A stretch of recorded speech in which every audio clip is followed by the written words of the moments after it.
Hello hi friends, అందరు ఎలా ఉన్నారు? వీడియో అయితే షార్ట్లో తీద్దాం అనుకున్నాను అండ్ ఒరిజినల్ వాయిస్తో. ఎందుకంటే బతుకు తెరువు కోసం సొంత ఊరిని వదిలి వెళ్ళే వాళ్ళంటే చాలామంది ఉంటారు. అందరి ఫీలింగ్స్ ఇలానే ఉంటాయో లేదో నాకు తెలియదు. కాకపోతే నాకైతే నేను పండక్కి వెళ్ళి జస్ట్ నిన్న వచ్చానమాట వైజాగ్. ఇప్పటికీ అంటే ఆల్రెడీ 1 డే లెఫ్ట్ అయిపోయింది.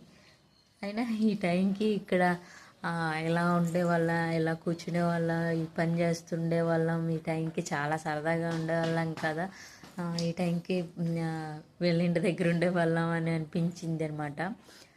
అండ్ నేనైతే చాలా మిస్ అవుతున్నాను మా పాదమ్మ కూడా అన్న వాళ్ళ నానినైతే మిస్ అవుతుంది. ఎందుకంటే ఆవిడతో చాలా బాండింగ్ ఎక్కువ. కాకపోతే చిన్నపిల్ల కదా, లైట్గా తీసుకున్నామంటే ఎలా చూస్తుంది చూడండి.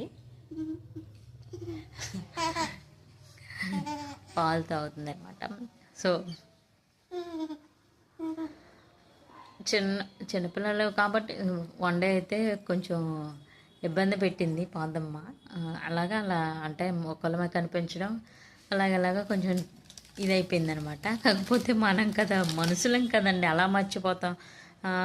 అక్కడ ఉన్న నాళ్ళు అలా గడిచిపోయి, రోజులు ఎంత వేగంగా గడిచిపోయిగో. ఈరోజు అసలు కనీసం ఎంతసేపు ఉంటుందిరా బాబు అనుకున్నాం. అక్కడ ఉంటే అయితే ఇలా కూర్చున్నామో లేదా డే మొత్తం అయిపోయేది అనమాట.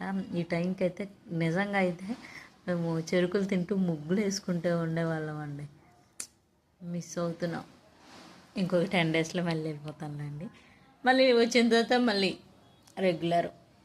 తప్పదు, బతుకు తెరువు కోసం వచ్చిన వాళ్ళం కాంచా అన్నీ మనం స్ట్రగుల్ అవుతూ ఉండాలి. సో మీరైతే అలా ఎప్పుడైనా ఫీల్ అయ్యి ఉంటే కామెంట్ సెక్షన్లో కామెంట్ చేయండి.